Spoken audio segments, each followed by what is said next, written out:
Okay.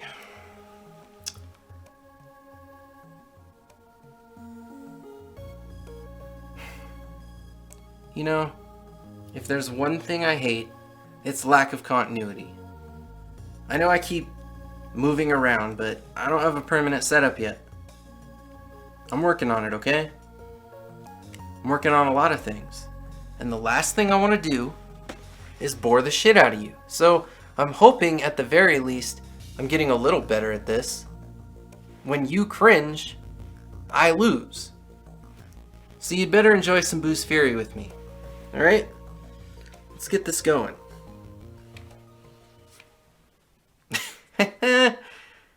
Yeah, I definitely showed him. Once again, we're going to dive right in. No distractions or other topics are going to get in the way.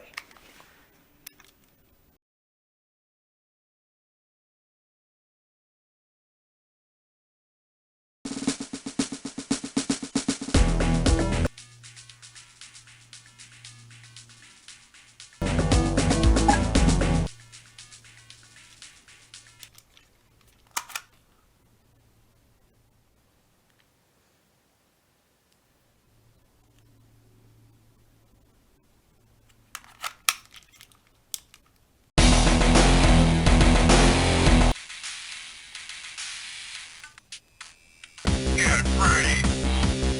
Go.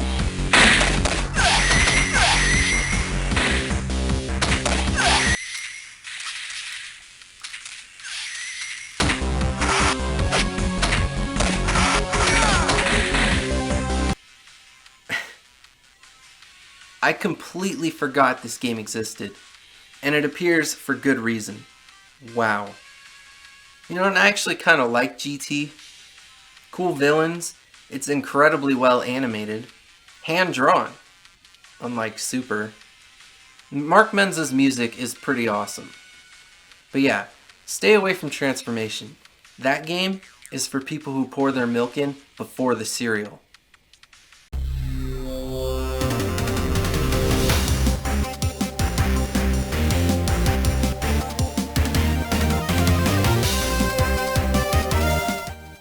As I mentioned during the prior game, Boost Fury takes place over the rest of DBZ after Cell. We get an early 2000s style recap of events from Legacy of Goku 2, and then we're dropped in as Dead Goku in Otherworld. As you can see, it's going to be a similar experience, but there are some changes. The graphics have been polished a bit, like the animations and character portraits, and some new mechanics have been added. For one thing, leveling up is manual now. You can decide how to spend your points and make characters strong in different ways.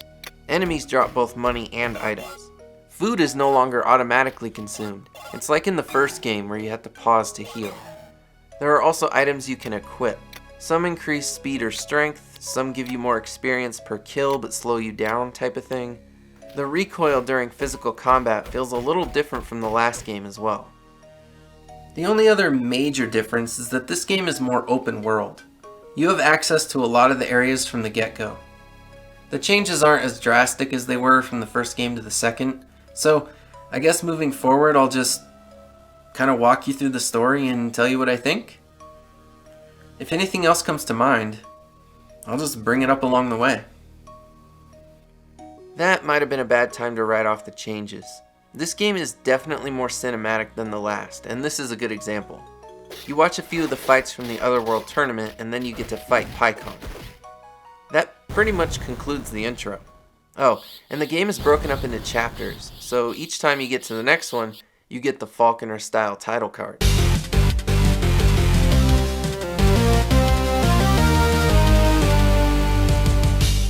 I love them.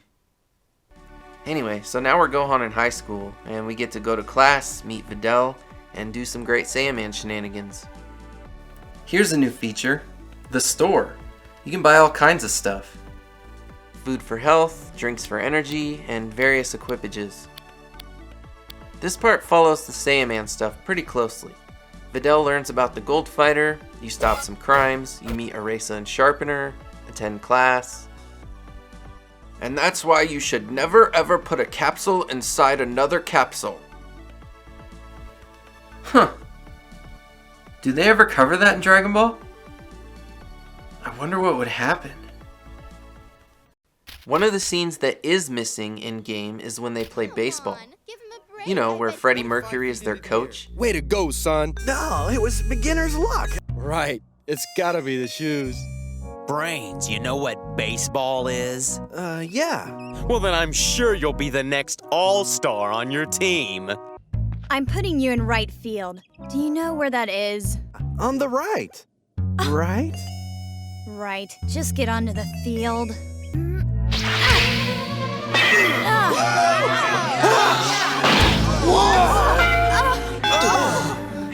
That part's great. No one saw that. So yeah, you go get your suit from Bulma. Same world map as before, though there are these optional airships flying around with goodies on them. You won't be laughing when I put you in jail, evildoer! Never mind, he just fucking explodes. Oh, right. You can guard in this game too. So can the enemies. See?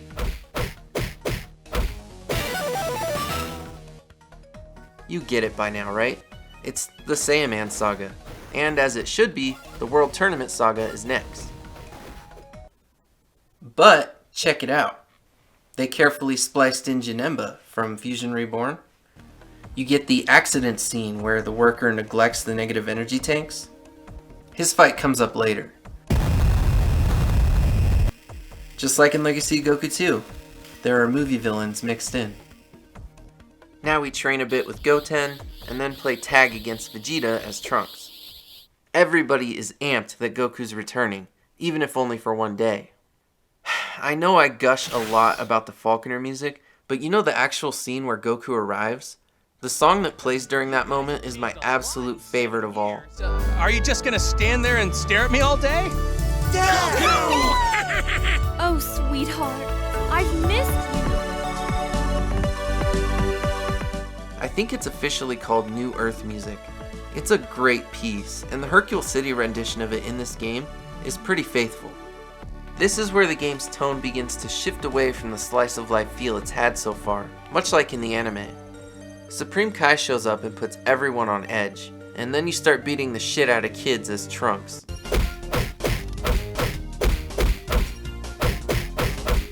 You even fight Idasa. Yeah, in the second game, your opponents would pinball all over the place during a fight, but not here. You can just pummel them against a wall. I'm not sure if I like it better or not. I guess they had you do this tournament from Trunks' perspective because he's the winner of the match against Goten. You even get to throw the single punch at Hercule.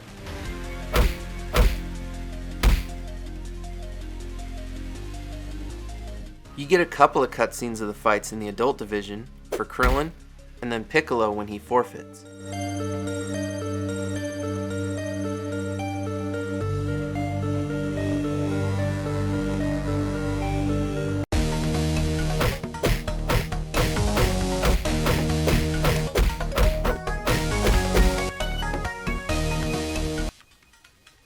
The Spopovich fight is the only time in the game where you actually get to play as Videl. It's really short, but still a nice bit of interaction. Of course, she gets brutally beaten in what is a contender to be the most violent scene in all of DBZ.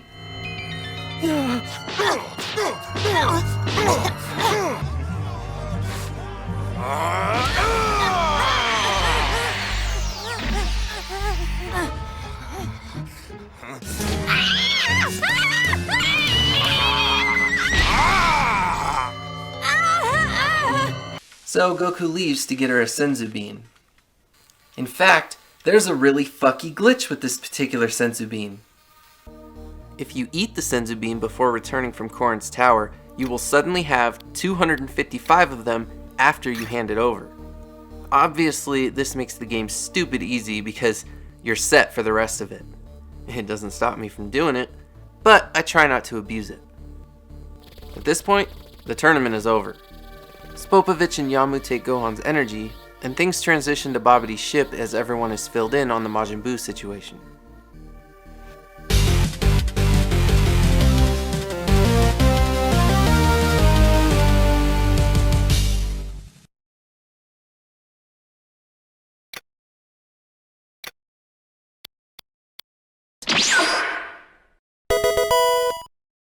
I love fighting these giant robots. There's just something satisfying about it.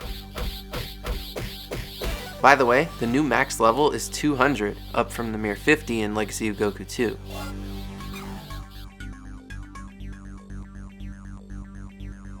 The Babidi stuff is kinda lengthy.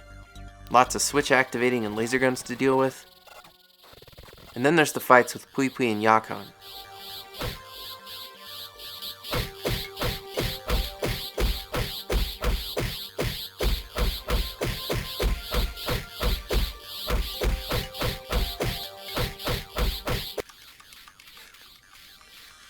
See, this guarding business makes the fights a lot different from the second game. If you keep up your assault, like I am here, they'll never drop their guard. You have to slow down or mix it up, otherwise you'll be dealing 1 damage at a time. To be honest, I'm not sure whether I prefer this or the pinballing method from the last game, but either way, it's still fucking better than the solar flare tactics of the first game. So yeah, then you fight Deborah. Only takes a second. After an extensive scene of dialogue, Majin Vegeta is born and we find ourselves back at the World Martial Arts Tournament. This all follows the series pretty closely. Vegeta kills the audience, Supreme Kai tries to step in, and the fight is moved elsewhere. It's about this time that it occurred to me just how much more dialogue this game has. There's a lot of transition too, to make things more cinematic. One moment you're Goku, the next you're Vegeta, then Gohan, back to Goku. It happens a lot. I don't mind at all. It makes for a different experience, which is kind of what you want in a sequel. By the way, we're finally at the Boo's Fury part of the game. He's about to hatch. Everything from here on out is about Boo. There's all kinds of Boos, but first up is Majin Buu. Or is it Fat Boo? I guess they're all Majin Buu, so I'll stick with Fat Boo. You fight Fat Boo as Vegeta, and it's quite fun. You can't hurt him unless you put Babidi in a daze first. He can also turn you into candy, and you gotta hop away until it wears off. I like how slowly Big Bang Attack traverses the arena. And look, you can double it up with your fists. Vegeta blows himself up in a failed attempt at sacrifice to kill Boo, so he's out of commission for a bit.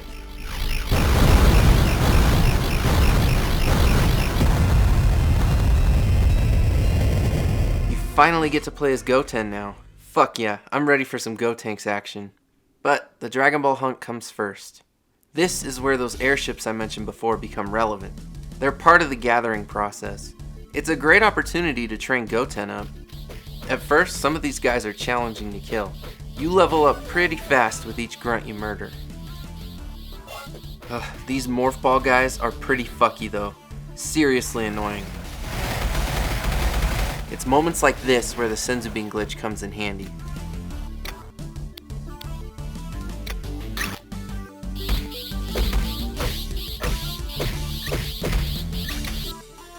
Who knows, maybe I just suck at the game. Son of a bitch, Samus wannabes. By the time I beat this airship, I had grown like 17 levels. I didn't even grind extra. Also, I'm a jackass. I didn't spend any of my points to make it easier to kill shit along the way. So maybe I'm actually good at this game.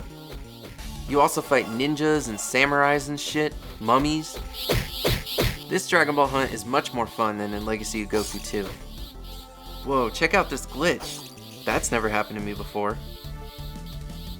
Now we've got train robbers? Pretty sure this didn't happen in the series. The mummy stuff is pretty involved too. Gotta navigate this big ass pyramid and save some dudes. Emperor Pilaf makes an appearance. He's got a Dragon Ball. Look, it's Broly. Yeah, they incorporated the second Broly movie into the Dragon Ball hunt, since Goten and Trunks are looking for them in the movie too. It works great for the game's entertainment value, but doesn't actually work with the proper timeline. I discussed the timeline issues with the movies once. Huh?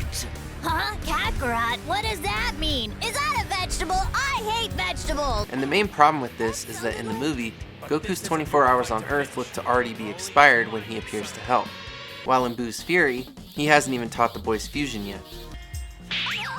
They're two different Dragon Ball hunts. That's just some trivia though. I really don't give a shit. You get to fight Broly. What else do you need?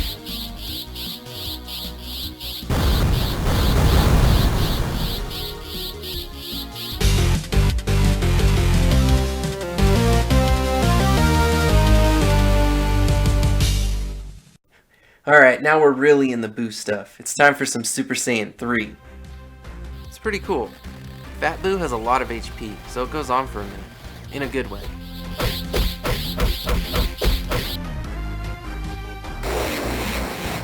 So then you learn Fusion, and Goku runs out of time. You pummel Boo as Gotenks for a minute before losing, just like in the show. Before you get to the rematch though, you play as Hercule as he develops his unexpected friendship with Boo. Goku, at this time returning to Otherworld, finds himself in the plot of Fusion Reborn. Yeah, remember? They set up for the Janemba fight way earlier. You just wander through the Home for Infinite Losers until you find Vegeta. You gotta love that Cartoon Network censorship. HFIL instead of Hell, Hercule instead of Mr. Satan.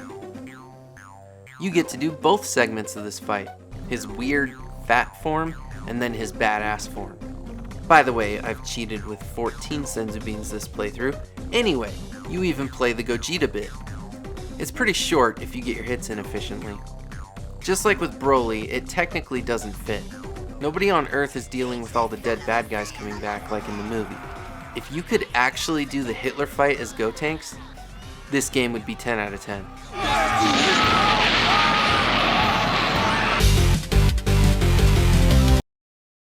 I don't want to get too bogged down in the details, but I'm also not trying to rush. This is a pretty lengthy game. You'd have to play it yourself to realize just how much I haven't covered. Basically, Super Boo is next, and now we're on to Gohan's Kai training. Old Kai is broken free from the Z-Sword and begins the process of unlocking Gohan's potential. Meanwhile, Super Boo is a thing. He arrives at Kami's lookout as Goten and Trunks enter the hyperbolic time chamber. Boo has no patience, so Piccolo has no choice but to bring him to fight Gotenks. So you fight.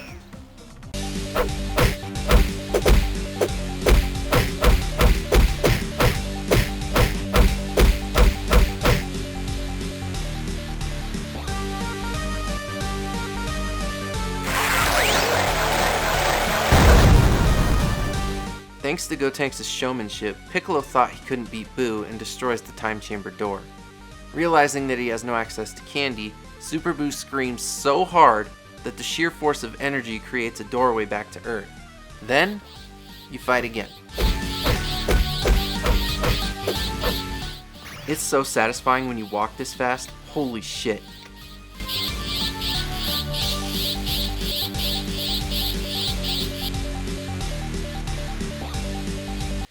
Alright, it's Mystic Gohan time and I have a shit ton of points to distribute. I think I'll emphasize physical strength. I find I lean towards punching in these games anyway. The first part of the fight is over super fast, and then Boo self-destructs.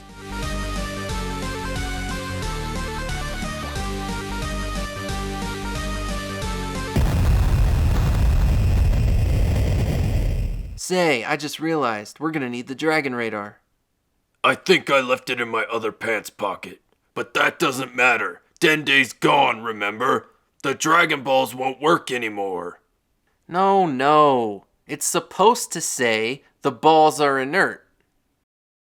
Damn, that's some seriously old YouTube right there. You ever seen that meme? The balls are inert. It doesn't make a bit of difference, guys. But it's still there. Yes, but I think it doesn't make a bit of difference, guys. The balls are inert. Impossible! My balls aren't there! It's in my other pants pocket. Can't be. My balls Are inert. Does that mean they don't work? Yes. You know, that video is many, many years old, but this game's older. I like to think that if the developers knew about it, they would have kept the dialogue spot on. I guess I let the stress get to my balls. It's pretty close though. I've been keeping tabs on the man lately. Ooh, they got that one right. So, it's back to grinding for a bit. More giant red ribbon robots, now in golden red. You know, this is a bit random, but it kind of looks like Gohan has like a really deep smile. Right? Is it me? It might be me. Okay, back to Boo. This is where he absorbs Piccolo and Gotenks, making the fight a little more interesting.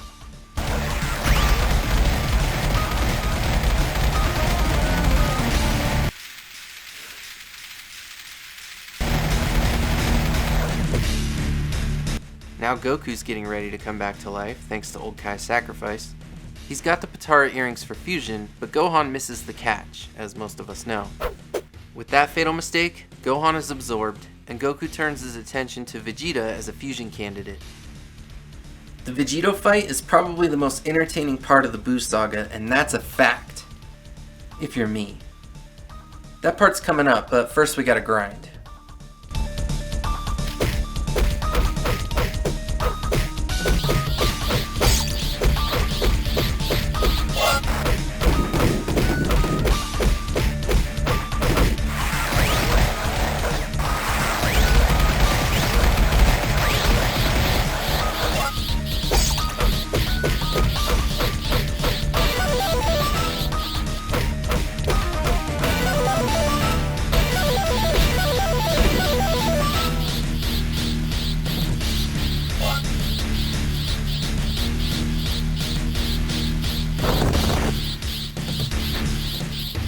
There's a unique prologue to this fight.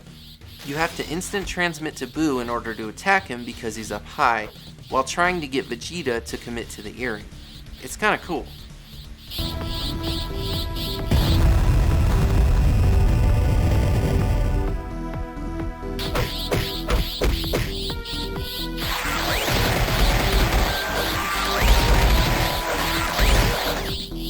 Good God, that was fast. And then spoilers, you get absorbed.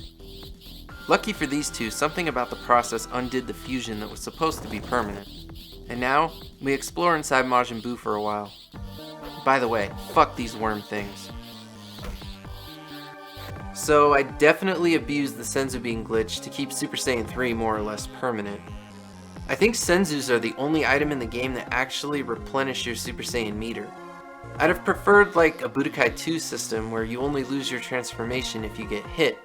Although, if you're punching fast enough, it does sustain. We are at the main event, the end of the game, Kid Buu. The first thing he does is blow up the earth, so the fight moves to the land of the Kais. As expected of a conclusion, there is a lot of story, lots of dialogue, but eventually everyone shuts up and the showdown begins.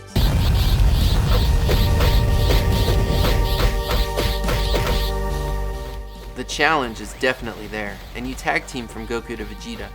Story elements are mixed in as this goes on.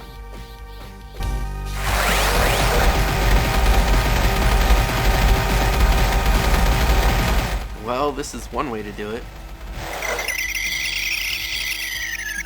After a few fights, you get to a point where Goku needs time, so you gotta hold off Buu as Vegeta for a full minute. The fights always end really fast, so it's cool to have one dragged out a bit. Here is a hilarious way to buy time though.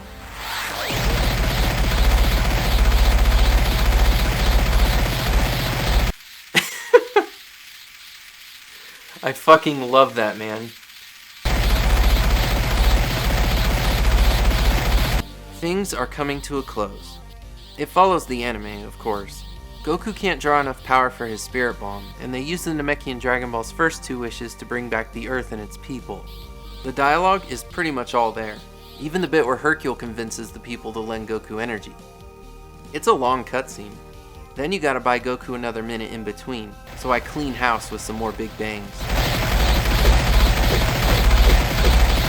Finally, Goku throws the bomb.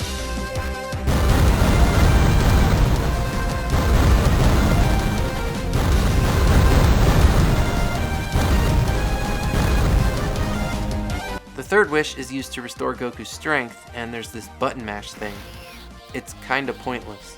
Still, that's the end of it. As soon as that meter hits green, you've beaten the game.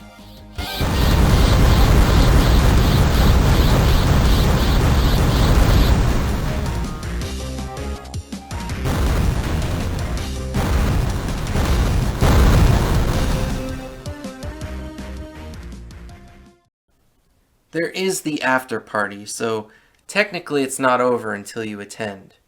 This game really commits though.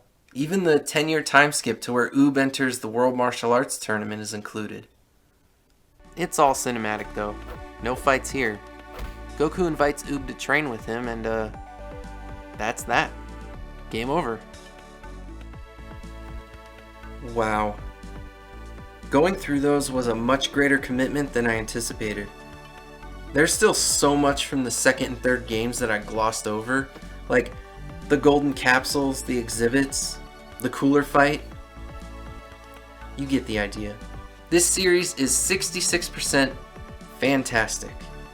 And I won't hate on the original too hard. It did give birth to its sequels after all. They are true Game Boy Advance treasures. What should I talk about now? I have some ideas. Stick with me, kids. Sometimes I may lack motivation, but enthusiasm is in no short supply. So, here's to what's next, whenever that may be.